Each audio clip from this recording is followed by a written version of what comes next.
Higgsfield harnessed Seedance 2.0 to build a new product marketing studio, and I put it to the test. From easy mode to insanely difficult, to try Seedance 2.0 to its limits and see whether Higgsfield's new tool is worth it for you. I created 3 different product mockups with AI to test the different video styles. Then we're gonna test it on real complex product pages using only a link for reference. And finally see if its new app studio can create a video properly showcasing the new free app that I just designed for creators like you. We had some hits with the new product studio and we had some misses. So while Higgsfield is sponsoring this video, as always, I'm gonna show you the good and the bad, and if you appreciate that, comment real down below. Now, without further ado, let's get to the first test. On Higgsfield, if we just go up here and click Marketing Studio, it will open up a whole UI dedicated to product marketing. Here you can choose from a number of different video styles, aspect ratios, and pre-made avatars. You can also create your own avatar from an image, so let's create me real quick from an old headshot because I wanna test that out. Our first product is chocolate-covered espresso beans, and bro, I love these things. They're basically the only thing keeping me running right now, because I don't know if you can tell in my voice, but I've been sick for like the past week and all I want to do is sleep. We're going to do 2 prompting styles for this product. The first one I'll create with just the product image and my avatar reference, nothing else. These absurdly expensive beans sound ridiculous, but wow. 100% Coney coffee beans coated in dark milk and white chocolate, small batch, crunchy, smooth, and dangerously addictive. Perfect gift. Wow. Okay, this is actually really impressive. Remember, all it had was an image of the product and my avatar image, and it gave us this. The first most impressive thing to me is that the product stays consistent. This is Seedance, so that's one of the strong suits of Seedance 2.0, but this gen in particular looks almost flawless, which is really rare. The downside, clearly this is not my voice, though Higgsfield does have a way to actually change the voice on generation so that like with a little extra step you can have consistent voices as well. But we do have a little mispronunciation too. He says Coney coffee instead of Kona. Coney coffee beans. And while that's a small mistake, when it comes to branding, that's kind of really important. For the second generation, I'm going to use one of Higgsfield's avatars and then an optimized prompt from ChatGPT to see how this will do when you give it like a little bit more information for a little bit more control. Okay, these are Koei chocolate espresso beans. Look at this packaging. They're literally mixed white, milk, and dark chocolate. Very diverse. Oh yeah. These taste ridiculously good, like dangerously good. I actually think this generation is a little bit worse. And that's not just me being biased because I was in the first generation. The text rendering on the package falls apart much more on this one. She mispronounces Kona too, and those beans just kind of disappear when she eats them. She basically just like swallows them whole. That could be my fault with the prompt though. In hindsight, I would edit the prompt to emphasize eating only one bean at a time and really like focus on chewing them thoroughly. The other thing that I noticed was consistent across these 2 generations was a failure to understand that this top strip of the package needs to be pulled off before it can be opened. Nitpicky stuff, but it matters. Now these are just the first 2 generations right out of the gate, so there's plenty of room to regenerate them and like tweak it to get it right. Now I want to test the hypermotion and TV spot styles, so I created this mock-up of an energy drink with GPT image 2. If you want to see a full test of that new model, let me know down in the comments. Again, like before, we're going 2 different routes. The first style is a hypermotion product video where I'm just gonna give the studio an image of the product and let it do the rest.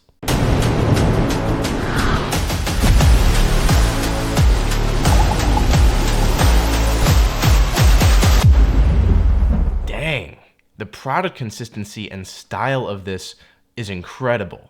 It definitely gets repetitive with some of the shots, and if you pause on the wider ones in the lab, this small text rendering definitely falls apart. But for the first generation, I don't know if you can ask for a whole lot more than that. The second prompt is a more detailed one for a TV spot of the energy drink being used by extreme athletes.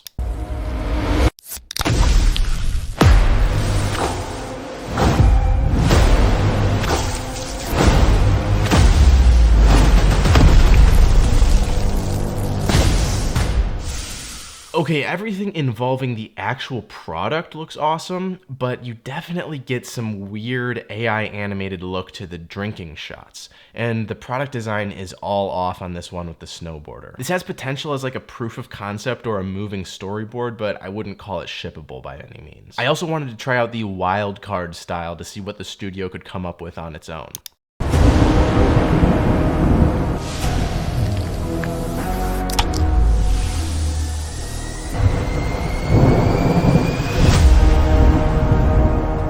Yeah, that just kind of sucked. Now we're moving on to this incredibly stylish kiwi bird jumpsuit product that I wanted to test out because one of you guys said that you were having trouble with smaller pattern consistency in AI clothing. The first generation is again just the product, an avatar, and a UGC try-on style. Okay, this neon kiwi print jumpsuit is wild. Hard cut, I need to try it on. Wow, that's solid. I mean, the product is perfectly consistent across this whole video.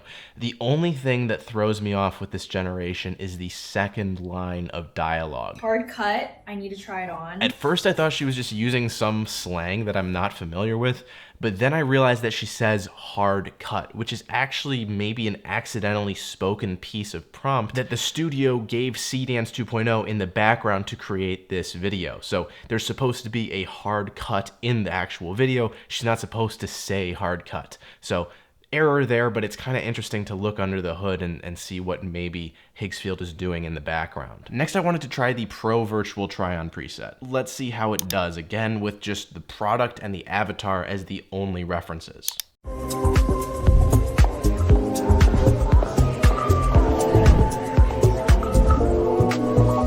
Wow, very fancy.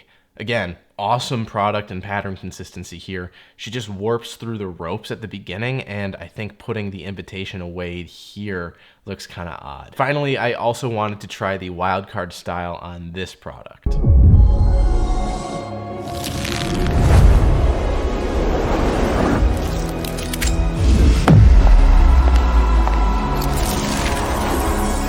Yeah, that's just weird. Okay, moving on. These product videos were really impressive, but let's dial up the difficulty a little bit. Apparently, this studio can make a product video from just a product page link. Now, I've been getting into the idea of building my own home gym lately, so I thought the complex mechanics and usage of a pendulum squat machine would be really difficult for the AI to replicate or understand. So I linked this product in Higgsfield and let the model do its thing. Quick setup, feet on the plate, shoulders here, calves with toes on the edge, and Viking press is just these handles. Easy. Yeah, okay, this is just all wrong all over the place. The machine looks similar, but it's not the same. And it's weird because you can tell that it's trying, it just doesn't understand the product. What if we try again, but this time with a much simpler product and the hypermotion style, which should be a little bit easier.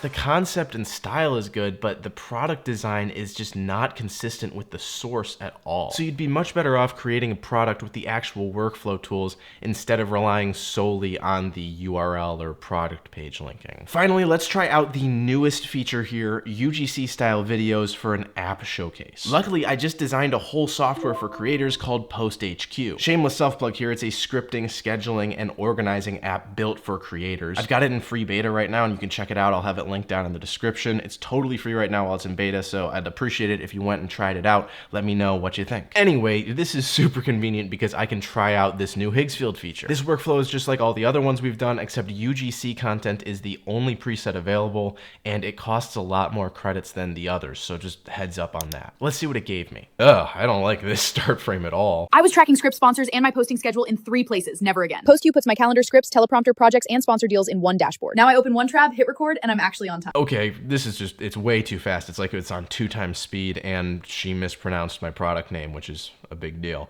Let's give it a little bit more time, like a longer generation, and we'll try it again.